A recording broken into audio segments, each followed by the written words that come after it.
Yo, what's going on, guys? I'm Oxy Infernape, and this is my battle for Week 10 of Season 2 of the CPC D League. This week I'm going up against Zamcro, coach of the Blackmont Raikougars.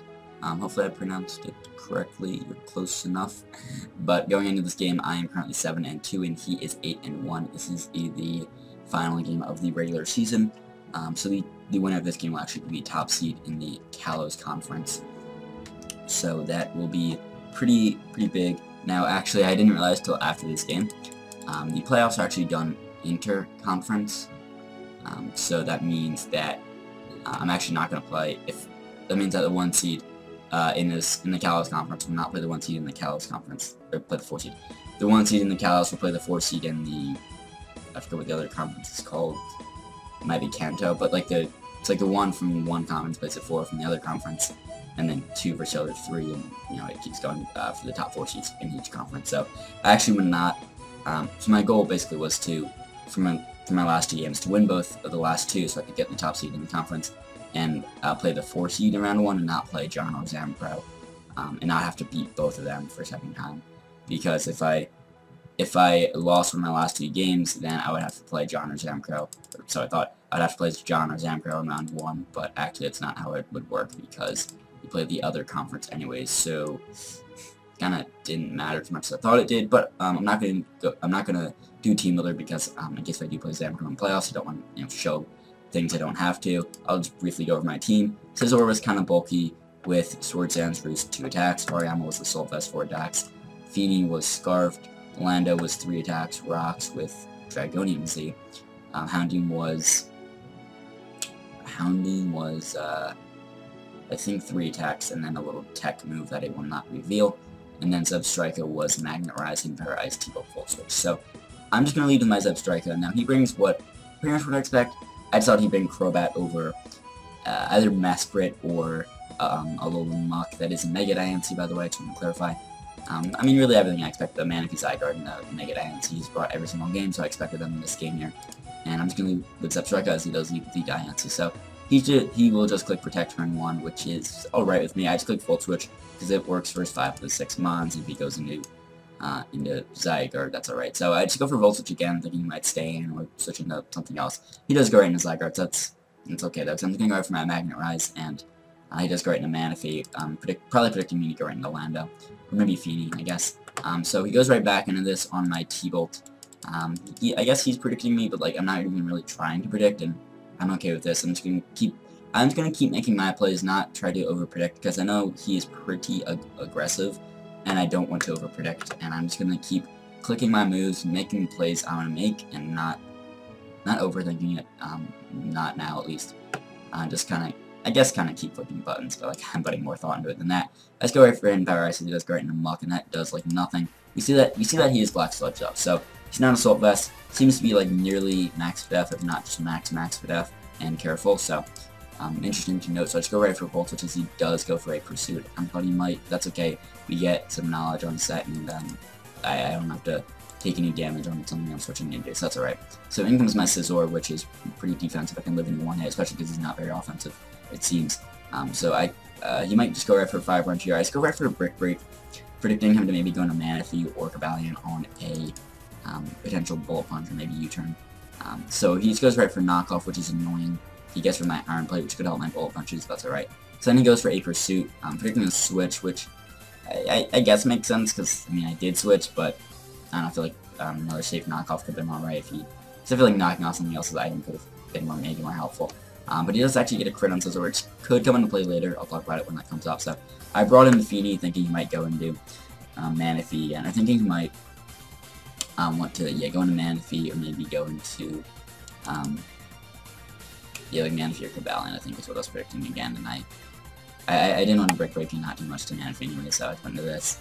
So I'm just gonna go right back into Scizor, I think, because I don't want to take a Poison Jab, and I thought he might go for Ice Punch, predicting Lando, making a pretty aggressive play. He just goes for P-Jab. I didn't think he'd click Fire Punch in any scenario there, so I just went right into my Scizor there.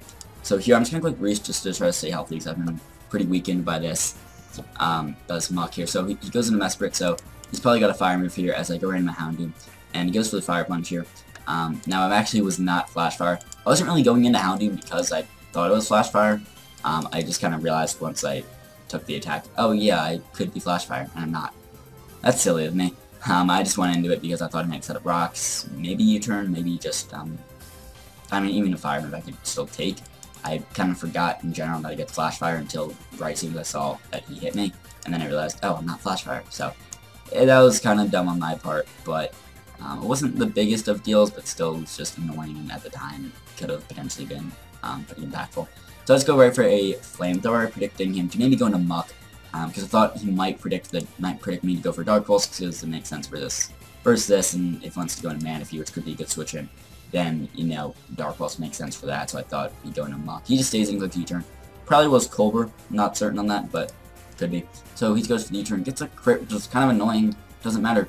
It doesn't really matter, actually, but still it's kind of annoying to see. I just go right for Dark Pulse as he goes into Manaphy. I just didn't want to let him set up for free, as he does go right for Surf and just knock me out. I don't need Houndoom, that's why I just sacked it off there. It was nice to help me weaken down Cobalion and Nestor, but Cobalion could be Akaberry, could be Scar for all I know. And it could have just potentially been set up harder for Manaphy, and if he just set it right there, I still could have gotten off a nice 2 Dark Pulses on him and done a lot of damage, and I need damage on Manaphy to maybe allow my SD Scizor to win in the late game, so I was fine with that damage there. So I bring in my Hariyama as Manaphy was in. So I go right for the knockoff, predicting, I guess, Masquerade maybe to anything else. Knocking off an item is nice. It goes right into Cobalion. I guess predicting knockoff, which is a ballsy play, but it worked out really well for him as he gets the Justified boost. I knock off his Choco, which could be helpful for my Lando, but that's pretty scary that he gets you Justified. So I go right into Lando, and then the boost that he just got will cancel out my Intimidate, so that's not terrible. As he just goes right for Rocks. Now here goes for Magnetize, which is a little scary, but I just go right for Rocks. So I can't really do it with my Lando, but I'm just going to go right into my Scizor because it's a pretty safe play. I can take pretty much any hit from this. We've seen Styles Rocks and Magnetize, so I'm assuming probably just dual stab in the last 2 moves, so Scizor should be able to take this on pretty well, as he goes right for the Iron and which does a chunk. So I'm just going to go right for the Brick Break. I probably should have roosted right here in hindsight. I do a lot with the Brick Break now. Earlier with the crit on the Pursuit, that did 36% on crit, so he would have done about 24%, so about 12 less percent, so I would have been at about 36 after this close combat. Now that previous close combat did do 38, so if he got the same roll, it didn't matter than if, you know, if he got the crit earlier. But still, being 12% higher just in general could have helped me, because potentially me being lower, me being on 12% instead of 24% when I come back in could potentially be impactful. But I'm just going to switch out right here because I do want to keep Scizor alive. I can Roost versus the Muck, so I can still keep this thing around, and Bullet Punch could still be valuable for the Diancie, or maybe for some damage on the Muck, or maybe Manaphy if it's really low, or in general, still could be nice to have the Bullet Punch in the back. So I'm just going to switch out into my Feeny on the predicted close combat, as he does right on Mesprit, which works out, I guess. I don't know why exactly, but he probably had some reasoning. But I'm just going to go right for Moonblast, based on the damage earlier from Houndoom's Flamethrower. This thing does not look too bulky, so I'm just going to go right for Moonblast, which will knock this boy right out, as he brings in Muck, which is pretty bulky, so I'm not going to stay. And I go right in my Hariyama, predicting him to predict the switch, so I got that right, and he did knock me off, which does less than a Poison Jab would, so glad I got that right. He knocks on my item, which is a little annoying, because then stuff like Manaphy will be doing more damage to me. But, yeah, I'm okay with this exchange. I still want to keep Hariyama pretty healthy. So I'm just going to go right for a close combat. Originally I did click Ice Punch just because close combat would not have killed the Muck at that range, and I didn't want to lower my defenses and then take another hit, when I could have just Ice Punched, not lowered my defense, then knocking out with close combat. But I changed my move and actually realized I think I'll sack off Cobalion, and Ice Punch plus Bullet Punch will not knock out the Cobalion after Rocks, so I felt like close combat was the best play, and I actually did predict that right. So down goes Cobalion. We are up 5-4 now. Brings in Manaphy, goes for Surf. If he went for a Z move there, or got like a max roll on a Psychic, he could have knocked me out. Although actually this damage shows that he's not too offensive, and the damage from Dark Pulse from earlier shows that he looks like he's about max HP, so probably max HP and nearly max speed, if not max speed. So good to know. But I'm just going to go right for a close combat and actually just knock him out right here. So Hariyama picks up 2 kills, and it's pretty clutch. So we are up 5-3 right now. He goes right into Tiger. I figure he's just going to knock me out. And I could go for Bullet Punch, just get some chip. But he can actually live in Ice Punch from this range, so he might try to set up, especially if he is Yachi. So I'm just going to go for Ice Punch just in case he tries to set up versus me, because I know he likes to set up a lot.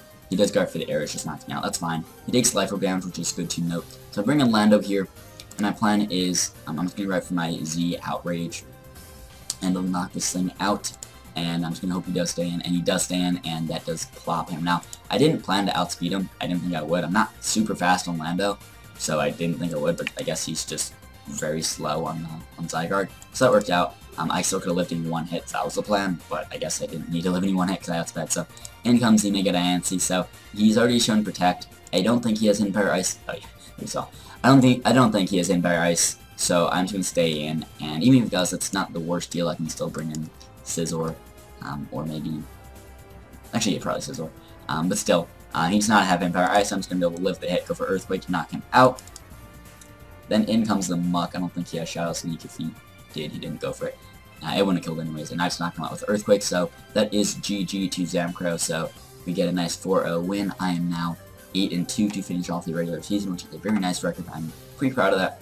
I would have liked to, maybe go 9-1 or even 10-0, but still, only 2 losses is good, and 8 wins sounds pretty nice. So, plus 25 differential, which ties my record at that I had it in Season 2 of Major PL, and I was 93 plus 25, so it's a fun fact there. But I'm the 1 seed in the Kalos conference, so I'm actually going to play the 4 seed in the other conference, which I do not know yet.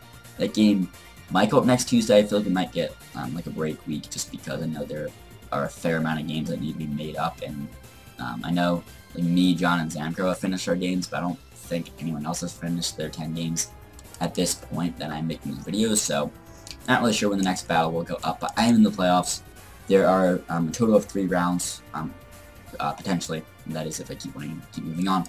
So the goal is to win the championship, and hopefully I can do that. Just got to get 3 wins in the playoffs, and let's hope. So I'll see you guys there. Peace out.